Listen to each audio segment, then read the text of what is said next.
So what we're gonna do here, we finally got these doors put on, all the reptile cages that I got from Universal Rock. And then the next thing we're gonna do is get all new aquariums. I'm gonna get 4 aquariums that are gonna be about 2,000 gallons apiece.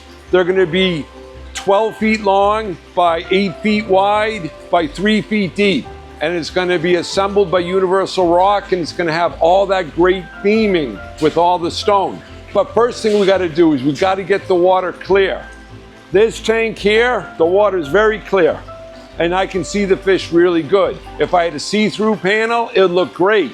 But I don't know why, but some of these other tanks, the water's not as clean, or the water's not as clear. So what I'm gonna do is I'm gonna add a sand filter, and I'm gonna add UV. I'm gonna put circulation pumps in there to get all the sediment off the bottom.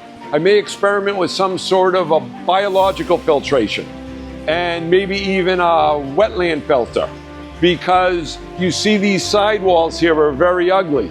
I have 2 choices. I can either cover them with Universal Rock or a wetland filter along the side and put papyrus and red stem thalia and giant taros in there, and it'll be floor to ceiling aquatics, taking up the nutrients. That would be really cool if I could pull that off. So guys, this is not a video where I say, hey, look at this, I made a $200 filter. I would spend more money on a filter, I just didn't know where to turn.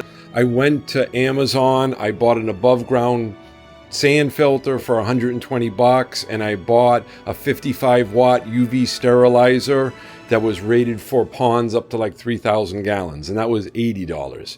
Therefore, this filter was $200. I have no problem with more expensive filters. Aquascapes has a great product. Other people have great products. I'm not against spending the money, but I just said, hey, let me see what's on Amazon. Let me give it a try. So far, I'm very pleased with the results. This is how it looked 1 minute before we turned on the filter, and this is it 24 hours after the filter. So it's only been 10 days, but so far the results have been great. I've been very, very happy with this. This is my tank with my Lince catfish, which I love so much. I have 2 of these catfish. I got one that's about 24 inches. I got another one that's about 18 inches. And it grows to be about 1 meter long. It is found in fast-moving, well-oxygenated waters. They say in an aquarium you must have excellent water quality and very high dissolved oxygen to be successful. Well, I've had 2 of them now for over 2 years.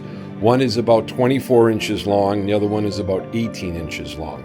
They are always fast-moving. They never settle down at all in the aquarium. I had a smaller one that I tried to grow out in a 125-gallon tank, and it only lived about 2 weeks and died. I then tried putting them in these 600-gallon circular tanks, and I have 2 of them. They do absolutely fantastic. I don't know how well they'll do in a larger rectangular tank, but they seem to swim at incredible speeds, and they never strike the glass. So what I'm trying to do here, Andrew's helping me with the reptile side of it, and I'm trying to do the aquarium side of it, and I'm hoping that the aquarium fish be just as big or bigger drawer than the reptiles.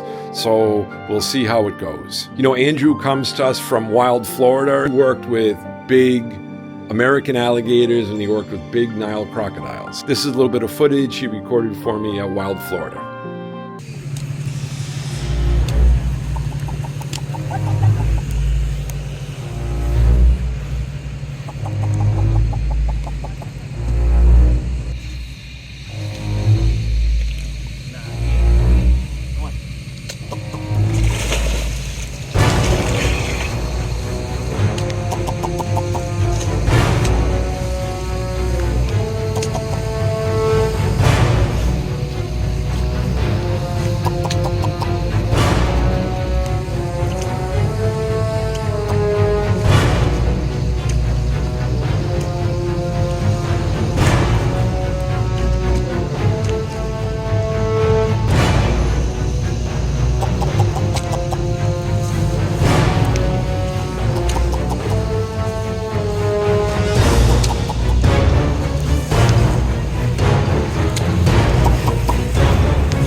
We will see you next week, and don't forget to like and subscribe.